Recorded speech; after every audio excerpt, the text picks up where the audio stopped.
So, ladies and gentlemen, it is WrestleMania weekend. There's a hell of a lot to look forward to this weekend.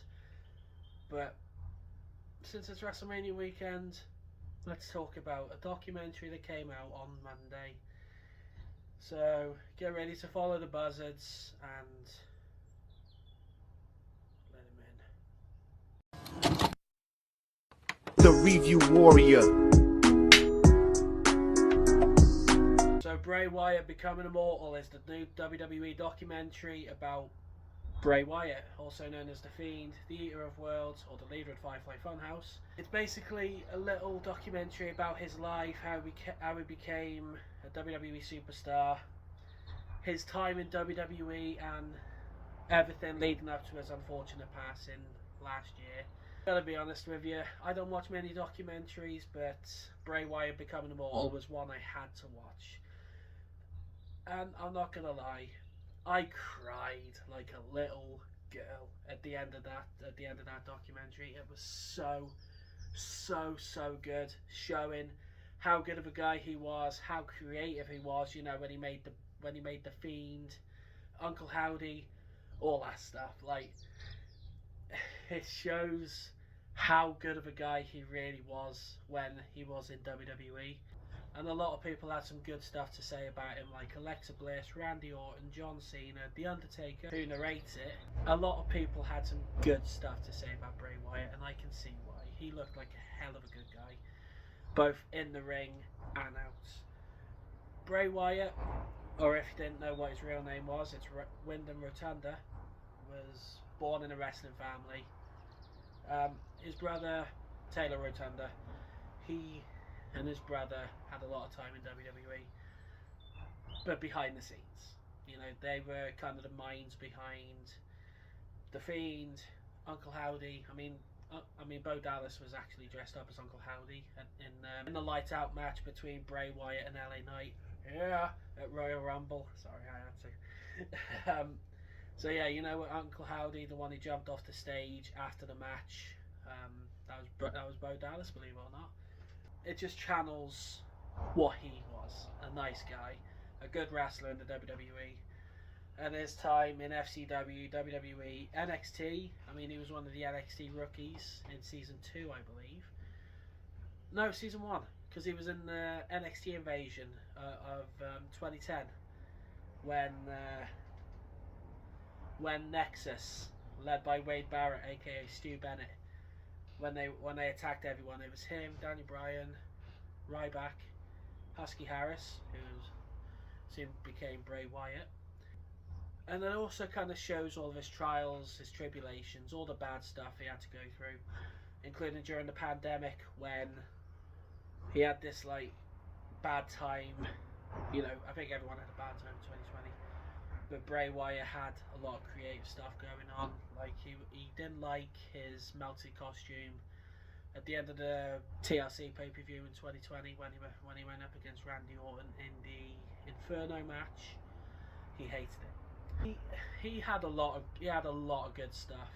He had a lot of good things said by other people. Like I said, Alexa Bliss, she was kind of one of the people in his tag team, you know, in the Firefly Funhouse group. And as you know, she was one of the first people who kind of commented on Bray Wyatt's death. And you could tell he meant a lot to a lot of people. It shows all of his accolades in the WWE, like when he won the WWE title in the Elimination Chamber in 2017, the Universal title after winning it against Seth Rollins at Crown Jewel after the disastrous Hell in a Cell match.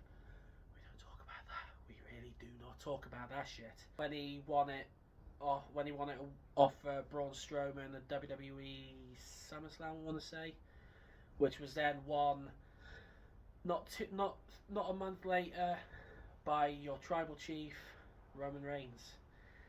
Speaking of Roman Reigns, he had a lot of good things to say about The Fiend as well in the documentary. Now, the bit that got to me was when Bray Wyatt unfortunately passed away back in 2023, last year, August. It was a hell of a death in WWE, and I won't lie, I watched SmackDown after that, and when it showed the chair, when it showed his like dedication video, I was weeping. I was crying my eyes out when that was on, and I am glad to see that his legacy is carrying on after he died, which I love. I do love the fact that people are still acknowledging Bray Wyatt. Even on WWE's YouTube page, they're still acknowledging him. And also last night at the Hall of Fame, Taylor and his sister Mika also acknowledged Bray Wyatt. So yeah. In the end, Bray Wyatt Becoming Immortal was an incredible documentary. It was an incredible look at the life and times and unfortunate passing of Bray Wyatt, aka Wyndham Rotunda. It's on Peacock over in America. I somehow used a VPN.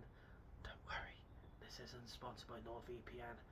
So with that being said, I'm going to give Bray Wyatt Becoming Immortal an A+. So, Bray Wyatt Becoming Immortal, have you seen it? What did you think about it? Or who was your favourite WWE superstar? Whether it's Roman Reigns or Cody Rhodes?